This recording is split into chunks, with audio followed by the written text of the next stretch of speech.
guys, perkenalkan aku Rati.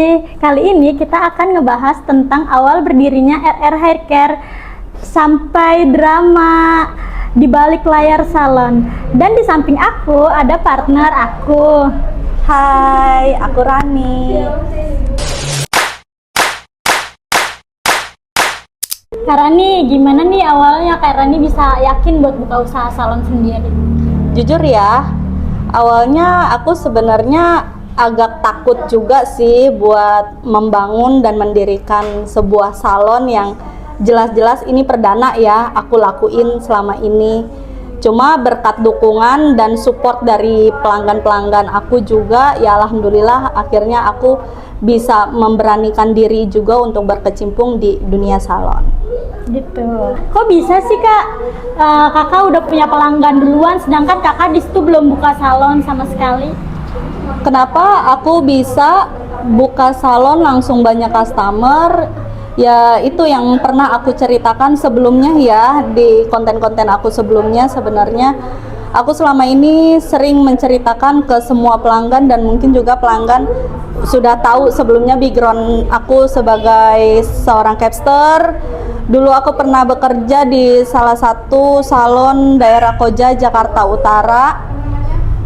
Dan di sana aku membangun value diriku sendiri, membangun kualitas diri aku sendiri dengan cara pelayanan yang baik, komunikasi yang baik kepada pelanggan, dan akhirnya dari situ aku mengasah diri, mengasah skill juga. Dan alhamdulillahnya dari berkat aku kerja di salon lain dengan membekali itu, alhamdulillah sekarang customer itu selalu ngikutin aku kemanapun aku ada. Kalau boleh tahu nih, Kak Rani udah berapa lama nyemplung di dunia salon?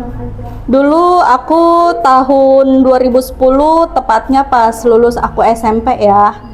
Aku kebetulan saat itu tidak bisa melanjutkan sekolah ke selanjutnya. Akhirnya aku menekadkan diri buat saat itu anak masih dibilang remaja mungkin ya. Iya, itu udah masih remaja. Akhirnya aku memberanikan diri untuk langsung kerja aja di salon. Aku ditrainingin dengan senior aku saat itu. Ya alhamdulillah, karena aku juga punya kemauan dan kepribadian juga yang mau maju, jadi ya syukurnya sih aku bisa cepat belajar dari situ. Wah, luar biasa banget ya Kak Rani perjalanannya. Terus pas semenjak Kak Rani udah buka salon sendiri kayak gini, tanggapan dari customer Mbak Rani yang banyak itu apa tuh?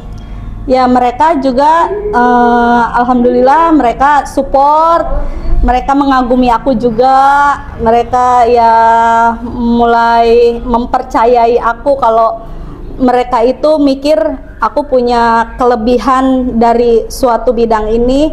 Jadi sayang juga kalau tidak lebih diasah lagi. Jadi pelanggan itu seneng sih ngelihat aku ada di titik sekarang ini. Kalau soal tim, capster pertama Kak Rani itu siapa sih? Kan dari awal buka tuh udah ada capster tuh. Itu awalnya gimana? Dari awalnya kenapa aku buka salon langsung ada capster, dan kebetulan saat itu aku dengan senior aku juga sih masih ada kontak yang kuat dan berlanjut juga. Dan akhirnya aku selalu, kalau dibilang mungkin aku selalu share dengan pengalaman dan perjalanan aku selama ini, yang aku akan membuka salon pribadi atas nama aku sendiri gitu. Jadi semua yang senior aku tahu, mereka pada nanya untuk minta bergabung untuk salon RR Hair Care sih. Momen apa nih yang Kak Rani inget dari awal Kak Rani buka salon sampai sekarang? Momen yang paling aku inget banget saat itu bulan puasa tahun 2023. Itu kejadiannya ya sangat miris sekali sih buat aku. Kalau dibilang aku mulai putus asa ya di titik itu, iya benar, aku mulai putus asa.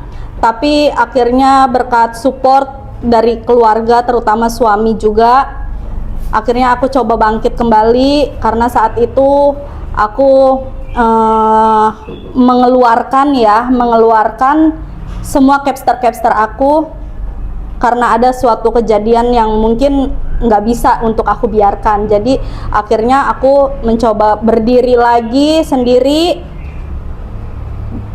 dan aku buka salon itu jam operasionalnya tanpa batas. Di situ aku benar-benar ngerasa kayaknya harus 24 jam deh buat ngasih pelayanan yang benar-benar bagus. Aku perbaiki semua, kasih pelayanan ke customernya juga. Bahkan aku tutup salon saat itu jam 5 subuh pernah. Aku tutup jam 5 subuh pernah. Dan aku harus dipaksa buka salon lagi sama pelanggan itu di jam 7 pagi. Apa nih bedanya salon kakak dengan salon lain? Kenapa orang-orang harus banget nih ke salon Karani? Karena aku di sini mengutamakan pelayanan. Lalu aku ngasih servis yang baik ke pelanggan, utamanya kepuasan sih itu terutama. Dan aku selalu kalau ada pelanggan yang mencoba membeli produk dengan lokasinya yang jauh-jauh, aku selalu kasih servis itu untuk free ongkir buat pelanggan yang membeli produk dari kita. Dan itu sih utamanya, mungkin di mata pelanggan istimewanya aku selalu ngasih pelayanan yang terbaik dan totalitas sih. Berarti salon RR Hair Care ini udah berdiri selama 2 tahun ya kurang lebih? Iya betul. Nah selama 2 tahun ini progres apa nih yang Karani dapat dari RR Hair Care? Awal mulanya sih aku mau memperkembangkan ini emang dengan pesat ya, dari tekad aku sih seperti itu. Cuma ya alhamdulillahnya di tahun pertama aku coba membangun pondasinya dulu, dan akhirnya pas di tahun berikutnya akhirnya launching juga buat treatment perawatan badannya sih. Wah itu sangat pesat banget ya progresnya. Dan niat gak buat buka cabang? Pasti sih, itu utamanya. Itu emang cita-cita aku mau membangun usaha dengan banyak cabang. Utamanya itu nggak cuma di daerah Koja Jakarta Utara doang ya. Pastinya aku pasti mau membuka salon RR Hair Care ini yang semi premiumnya juga di luar Jakarta. Karani punya kesan dan pesan gak nih buat orang yang nonton video ini yang di luaran sana, khususnya buat para Gen-Z yang kerjanya kemudian gitu? Pastinya ada dong. Pesan aku sekarang buat kalian para Gen-Z, jangan pernah untuk males belajar, utamanya itu. Perbanyaklah pengalaman. Itu juga. Lalu jangan pernah males untuk mencari pengetahuan apapun itu. Perbanyak skill ya, pasti ya, sih. Karena itu emang utamanya pegangan kita buat seumur hidup sih. Oke nih semuanya, buat kalian yang di luaran sana yang masih ragu, masih insecure, jangan pernah menyerah. Karena kita belajar dari pengalaman Karani yang cuma lulusan SMP, itu nggak menutup keyakinan buat kalian menjadi bos besar di perusahaan kalian sendiri. Terus belajar dan jangan menyerah ya guys. Dengan cerita kita hari ini bisa menjadi semangat buat orang-orang yang nonton video ini yang di luaran sana, yang lagi insecure, dan khususnya buat para Gen Z yang kemudian. Sampai jumpa dengan episode kita selanjutnya. Dan ingat ya, semua cerita dimulai dari satu kursi.